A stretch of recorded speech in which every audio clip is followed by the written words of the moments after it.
শিমুলা union BNP উদ্যোগে আজকে এই কৃষক সমাবেশে সম্মানিত সভাপতি উপস্থিত আছেন আমন্ত্রিত অতিথি কৃষক দলের কেন্দ্রীয় committee vice president Khalilur Rahman, সাংগঠনিক সম্পাদক দীপু হায়দার খান, উপস্থিত শিমুলা ইউনিয়নের বিএনপি সভাপতি আব্দুল আল মামুন ও সাধারণ সম্পাদক মোবারক সহ ইউনিয়ন বিএনপি ও অঙ্গ সংগঠনের বিভিন্ন পর্যায়ের নেতৃবৃন্দ, আমাদের জেলার বিপ্লবী সাধারণ সম্পাদক অ্যাডভোকেট আবু হানিফ সহ অঙ্গ সংগঠনের নেতৃবৃন্দ, উপস্থিত কৃষক ভাইরা, আসসালামু আলাইকুম।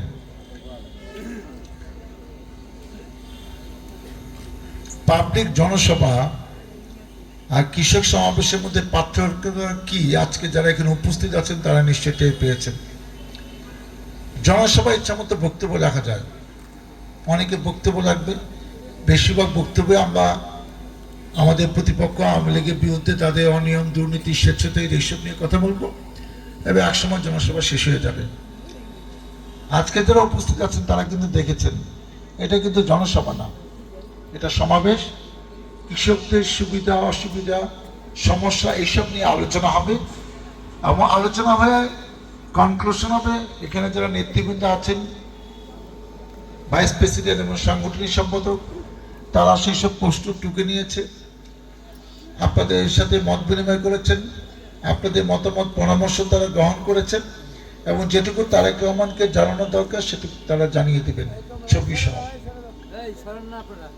আমরা দল করি, দলকে ভালোবাসি, নীতি আদর্শের ব্যাপারে পাশাপাশি এখন থেকে দলকে সংগঠিত করতে হলে আপনার বুঝতে হবে কাদেরকে দলে সম্পৃক্ত করবেন, কাদেরকে নেতৃত্বে আনবেন।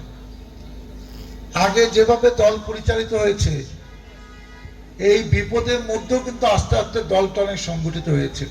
আমাদের প্রিয় নেতা ভারপ্রাপ্ত চেয়ারম্যান সেই লন্ডন থেকে বসে যেভাবে দলটি পরিচালনা করেছেন, এই বিপদের মধ্যে আমরা বাড়িতে থাকতে পারি নাই, অনলাইনে সেই সব বক্তৃতা আমরা অনেক সময় অংশগ্রহণ করেছি এবং অনলাইনে আমাদেরকে নির্দেশ দেওয়া হয়েছে কি করতে হবে এবং বিএনপি আন্দোলন সংগ্রাম থেকে একটু পিছপা হয় নাই।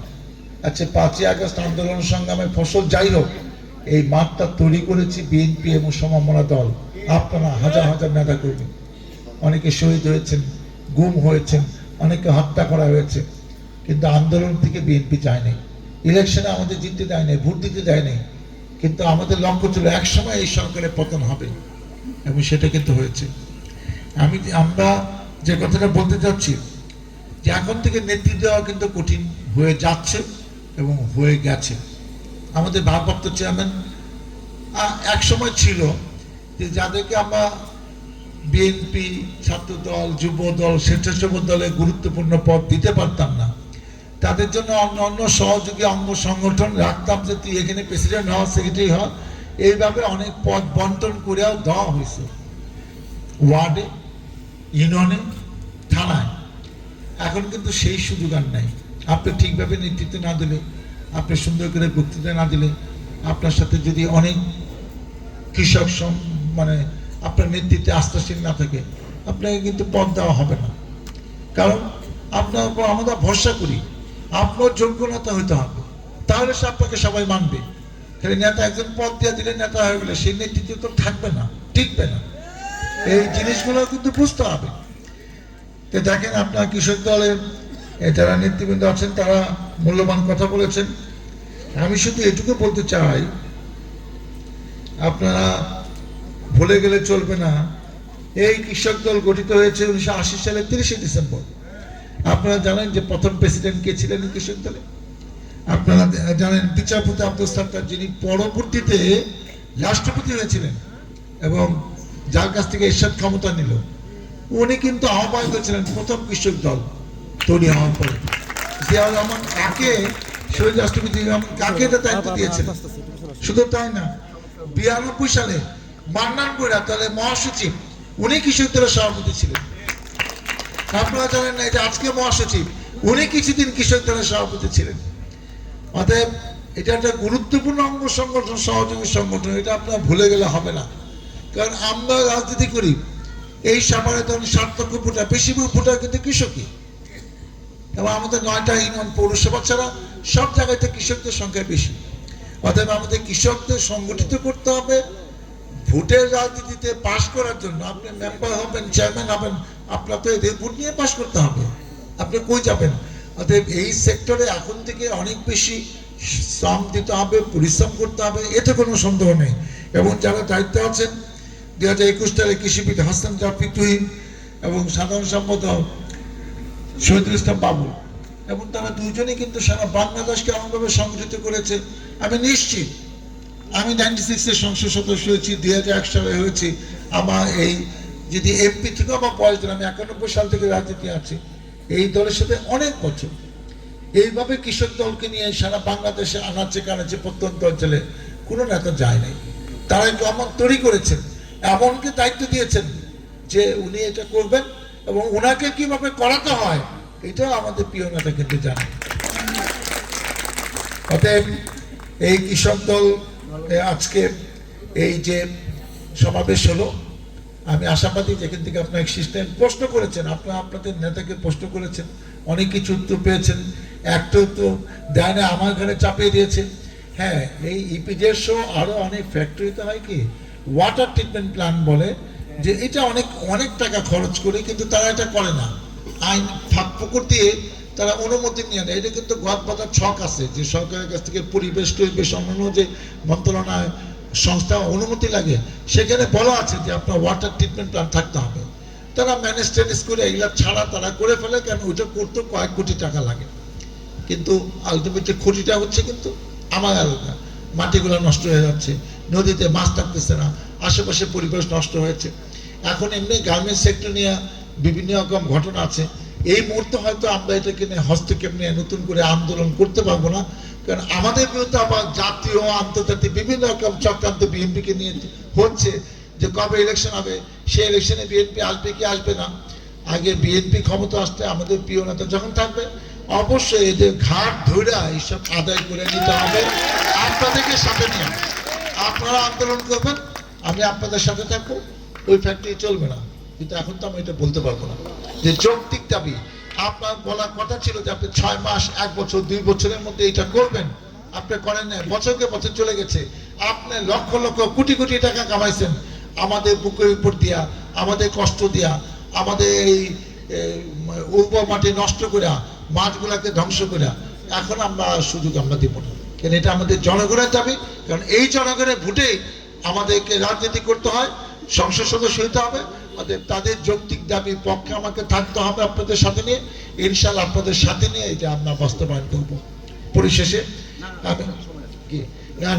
পরিশেষে আমি যে কথাটা বলতে চাচ্ছি, যে এখন থেকে আমরা যখন যে এলাকায় যে সমস্যা হবে, বিশেষ করে সমাবেশগুলো আমি অলরেডি ঘোষণা দিয়েছি যে 30 তারিখের মধ্যে আমরা ইনশাআল্লাহ করে ফেলবো, সবগুলো আমি যেতে না পারলো। এবং এখন থেকে কিন্তু ভোটের রাজনীতিটা আপনাদের খুব হিসাব করে করতে হবে। এবং সবচেয়ে ইম্পর্টেন্ট কি জানেন, আওয়ামী লীগের যে স্টাইলটা ছিল, এই নেতা আসবে, এই আইসা বক্তৃতা দিবে, ঠাস ঠাস করে চলে যাবে, আপনারা কি বললেন না বললেন কোনো অনুদানের কথা, ঘোষণার দরকার নাই, কিংবা ঘোষণা দিলাম, ঘোষণার কাজ ঘোষণা হয়েছে, বাস্তবায়ন হয় নাই, এরকম নেতারাও আমাদের প্রয়োজন নাই, এরকম ঘোষণাও আমার প্রয়োজন নাই। আমরা কাজে বিশ্বাস করি।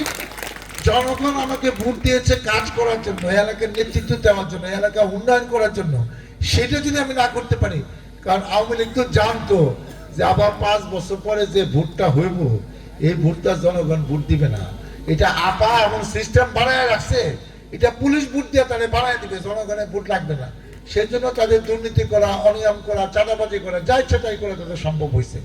এবং দেখেন আগে কারা এলাকায় রাজনীতি করতো, ইউনিয়ন পরিষদ হয়, যার বাবা আগে মাতবুরি করছে, যার দাদা মাতবুর ছিল, যে হয়তো দলের সাথে অত ছিল না, হয় বিএনপি মাইন্ডেড ছিল, বিএনপি গুরুত্বপূর্ণ পদে না, কিন্তু আমার যখন যে দল ক্ষমতা আসে সবাইকে নিয়ে তারা রাজনীতি করতো, তার নামে অত বদনাম ছিল না, চাঁদাবাজি করতো না, সে অত খারাপ কিছু ছিল না।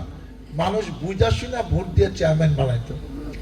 এরপরে আসলো কি না, ওই ইউনিয়নে আওয়ামী লীগের সভাপতি, ওকেই নমিনেশন দেওয়া হয়েছে, ওই সবচেয়ে চাঁদাবাদ, ওই সবচেয়ে সন্ত্রাসী, অর্থাৎ জনগণের ভোট লাগে না। ওই দিয়ে দিল যে নৌকা মার্কা দিলে হবে, পুলিশ শুদ্ধ গিয়ে যেন সিল মারতে পারে। তাকে তো মার্কা দলের মার্কা ছিল না, শুধু জাতীয় সংসদ নির্বাচনে এই মার্কাটা থাকতো, আর কোনো নির্বাচনে পৌরসভায় উপজেলায় কোথাও ছিল না। এবং এইটা হওয়াতে হয়েছে ডরে সবাই তার বিরুদ্ধে কেউ জানে না, অনেক বেশিরভাগ জায়গায় কোনো ভালো মানুষ এইসব পদে আসতে পারে না, এবং তাদেরকে ভোট দিয়েও কেউ বানায়ও নেয়। ফলে যার কোনো জবাব দিতে নাই, 5 বছর পরে আর ভোটের চিন্তা নাই, তার পক্ষে সবকিছু করাই সম্ভব। এখন কিন্তু আপনি যে যাই হবেন, এটা ভোটে হবে, এতে কোনো সন্দেহ নাই।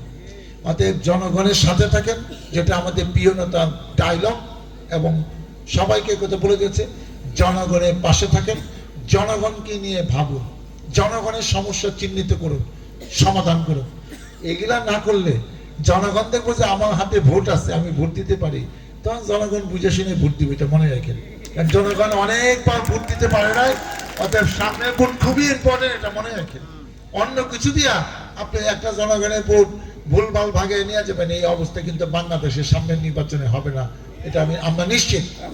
অতএব আপনাদের জন্য ভালো সময়, আমাদের জন্য কঠিন সময় কিন্তু আসতেছে, এতে কোনো সন্দেহ নাই। এবং সর্বশেষ যে কথাটা বলে আমি বক্তব্য শেষ করতে চাই, নেতা হওয়া মানে কিন্তু এই না যে আমি যাহা বলিব তাহা করিতে হবে। নেতা হলো জনগণের সেবক, জনগণকে সাথে নিয়ে নেতাকে চলতে হবে।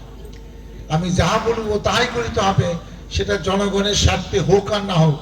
এরকম নেতা হইলে 5ই আগস্টের মতো আওয়ামী লীগের পলাইতে হবে। পৃথিবীর ইতিহাসে নাই একটি সরকার পতন করছে, তার 300 এমপি পলাই গেছে, তাকে খুঁজে পাওয়া যাচ্ছে না, এটা পৃথিবীর ইতিহাসে নাই। দ্বিতীয় ইতিহাসও নাই, একটা সরকারের পতন ঘটনার পরে ওই সরকার খুব সহসা ক্ষমতায় আসছে, এটা 10, 15, 20 বছরের মধ্যে পৃথিবীতে কোথাও এরকম ইতিহাস নাই। অতএব যারা স্বপ্ন দেখতেছে, তার আপায় ফোনে ফোনে কি কইতাছে, আমি ফুট করে ঢুকে পড়বো, চট করে চলে আসবো, এই স্বপ্ন কোনোদিন বাস্তবায়ন হবে না। আমরাও অনেক 17 বছর অনেক স্বপ্ন দেখছি, আজকে কালকে সামনের মাসে ঈদের পরে রোজার পরে কত কিছু দেখছি, পারি নাই। তারাও এরকম 15 বছর 17 বছর স্বপ্নটা দেখুক, তারপর আল্লাহ চিন্তা করবো যে তোরা যা করছে আল্লাহ এটা মাফ করে কিনা। কারণ আপনারা নিশ্চয়ই স্বীকার করবেন যে আন্দোলন সংগ্রাম করে আমরা যেটা করতে না পারি, 3 বছর 3-4টা নির্বাচন করে যা করতে পারি নাই, এখানে আল্লাহ যেটা বিশাল কাজ সাথে ছিল, এটা আপনার টের পাইছেন 5 তারিখে। তা না হলে তো এইভাবে পলায় চলে যাবো। এবং আমরা দেখলাম টিভি পর্দায় হেলিকপ্টার পলাইতেছে, তারপরে মনে হয় পিছিয়ে বুঝে ছাত্ররা আইতেছে, এখনই 10 সেকেন্ডের মধ্যে এখান থেকে চলে দিতে হবে। যে যেরকম করেছে তার জন্য সেরকম শাস্তি, সেরকম ফলে কিন্তু অপেক্ষা করেছে। সবার বিচার কিন্তু পরকালে হয়, এটা ভাবার কোনো প্রয়োজন নাই। কিছু কিছু বিচার কিন্তু দুনিয়াতে হয়। আল্লাহ বাংলাদেশে একটা এক্সাম্পল দেখাই দিল যে তোরা অনেক পারছিলি, অনেক মানুষের ক্ষতি করছো, দেশটাকে ধ্বংস করে ফেলেছ, এটা ভারতের অঙ্গ যে বানাইছ, তোদেরকে আর ক্ষমতা রাখা আর দরকার নাই। এবং তাই হয়েছে। অতএব এটা আমাদের জন্য শিক্ষা হইলো, আমাদেরকেও যারা নেতা হব, এমপি হব, বুঝা শুনা রাজনীতি করতে হবে। ওই আওয়ামী লীগের মতো করে যদি মনে করি আমি বিশাল কিছু হয়ে গেছি, তো এই দিন আর সেই দিন থাকবে না। আপনারা কষ্ট করে আসছেন, আমাদের কথা মনোযোগ দিয়ে শুনছেন, আরো কিছু লোক হলে আমি অন্তত খুশি হইতাম, কারণ সবাই আসিলে লোকজনের তো কখনো অভাব হয় না। ইনশাল্লাহ আগামীতে যে ধরনের প্রোগ্রাম হয় তারা আসলে খুশি হবে। আমি এটুকু দায়িত্ব নিলাম, আগামীতে আরো ভালো ভালো কৃষক সমাবেশ বিভিন্ন ইউনিয়নে হবে, এই প্রত্যাশা ব্যক্ত করে আমি আমার বক্তব্য শেষ করছি। আল্লাহ হাফেজ। বাংলাদেশ জিন্দাবাদ, খালেদা জিয়া জিন্দাবাদ, তারেক রহমান জিন্দাবাদ, শহীদ জিয়া মহক। আল্লাহ হাফেজ।